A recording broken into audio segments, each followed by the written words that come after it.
We've got three non-traditional schools, and the question is that good or is that bad? Does that make more people interested? Does that give hope to the non-traditionals that you do have the opportunity to make it to the Final Four? I don't know if this is a one-year aberration or if this could potentially be something that we see more frequently because of NIL. And as you guys have seen, since Miami made it in, the stories that are out there regarding how much their NIL is worth to their players. Nigel Pack, who transferred from Kansas State, had the most notable deal in the off season. And, the speculation is $800,000 a year, a deal that's a multi-million-dollar deal. That's an NFL deal, right? Like that's a first-year NFL contract, right? It's better than some NFL deals.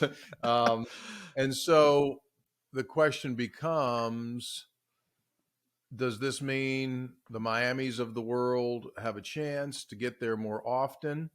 And it also, or is it just going to be that the big money really will now get taken in by the top 20-ish programs, and they'll always have the best chance to get in? Maybe that's already what was happening before NIL. I don't know.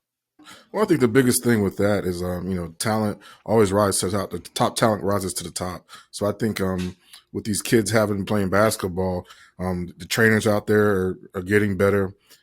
Coaches can miss on players that do well. And there's guys that, happen a lot, have those growth spurt to where they were small, grew tall in college, and become better basketball players. So I think hey, it's fun to see it mixed up because it's not just the top schools just getting all the talent. Yeah, I agree with you. To your point, the question that I'm going to be interested in seeing is, over a period of time, if you have players who are borderline professional players, and that could be whether they're going to be an NBA player, which we know how rare that is, but like let's say there's someone that could go play professionally overseas. And the reality of it is, when you start off at a low-level overseas professional team, it could be like $35,000 or $40,000, okay? So if I'm a kid in college and I still have eligibility left, and I know I can make, let's just say 75 guaranteed in NIL, and I have another year, like, aren't I just going to go, you know what? I'm staying rather than popping, and I'll try my professional thing once my college eligibility is over. I think we'll start to see some of that stuff as well. Steve Slayton, if you knew you would have the same money your senior year of college, would you have stayed? Well, what do you mean? If you knew if there was NIL money back then and the money was going to be about the same, what you thought you might get in the NFL that first season, would you have stayed your senior season? That's a very tough business decision because of, one of the knocks for me is that I had too much film.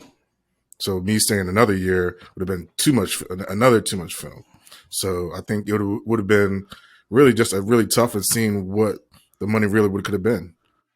Yeah, I think in your deal, you play the most unique position, unlike a basketball player, and for that matter, unlike a receiver or even an offensive or defensive lineman.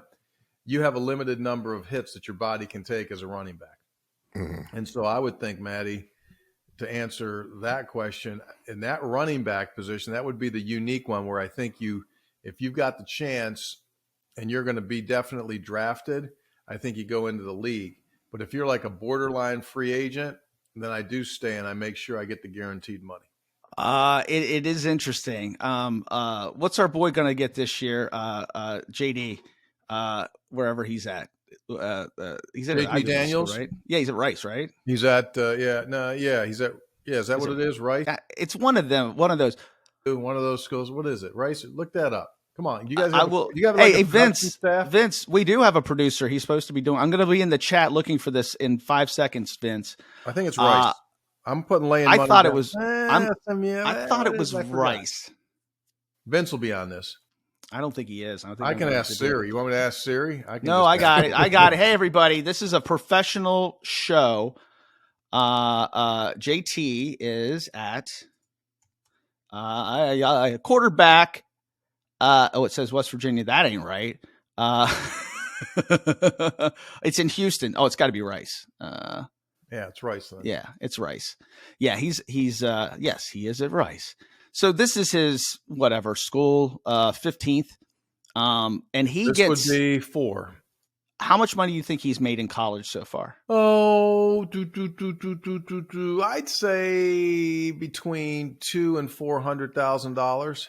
I would think it's higher than that. Yeah, they couldn't pay him when he went to USC legally. Yeah. So that hadn't started yet. And Georgia, yeah, I mean, yeah.